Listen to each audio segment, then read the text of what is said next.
Cool. So if we're accepted by grace rather than our performance, how should that affect our relationship, both with God and also with other people? Well, Paul is in chapter 5, he's going to begin to explore this. But Josh, that's a brilliant question, because really what it brings to us is freedom.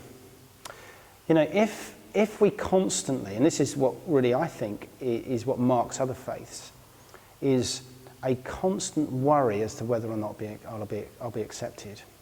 A constant working, hoping that God will accept me. Whereas in Christianity, we know God has accepted us, not on our terms, not on our performance, because our performance is what condemns us. We're accepted not on our performance, but by Christ's performance, his righteousness. A new righteousness is revealed. Therefore, when God looks at me, he sees Christ's righteousness. I'm fully accepted. Therefore, every day I wake up, even when I sin, even when I mess up, it's not my performance. My performance is already condemned. So why am I judging myself by that anyway? I only judge myself by Christ's performance. Therefore, what that does is give me amazing confidence in the presence of God. Every day I know he rejoices over me because I'm in Christ. Every day he sings and rejoices over me because I'm in Christ, because my righteousness is Christ's righteousness. Therefore, I approach my relationship with God with utter confidence, knowing I'm accepted and loved by him. Which is one point I didn't bring out as much as I should have done in today's talk. The other thing is, I learn that my acceptance by other people is not the most important thing. As much as I'm a human being, and I kind of need that because God has made me like that, and I'm not going to say I don't want, being accepted by other people isn't important, because it is, but it's not the most important thing, because the most important thing, my foundation is I'm loved and accepted by God. Therefore, even when you reject me, I still have the ability to love you, because your acceptance of me is not the most important thing to me, it's acceptance by God.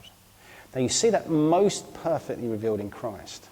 Because he knew he was loved by his Father, even when he's on the cross and people are spitting at him and hating him, he still has the ability to forgive them and love them, because their acceptance of him is not the grounds by which he treats them. His Father's love for him is the grounds by which he treats them.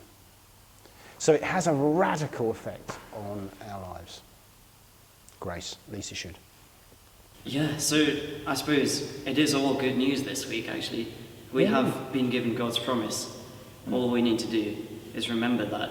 Fortunately, we don't have to, we're not. Well, that's right. No, you're right. It is good news. It's good news if we believe the promise, Josh. Because what Paul says in Romans 4 is, if you think you're going to get to God by obedience to the law or your performance, then it's wrath for you. If you trust in Christ's performance, then it's life. So it's good news or bad news, depending on whether you believe the promise or you trust in your own righteousness. Well,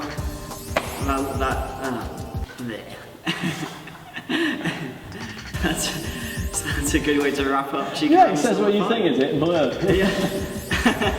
Not Oasis. Yeah. Coca-Cola.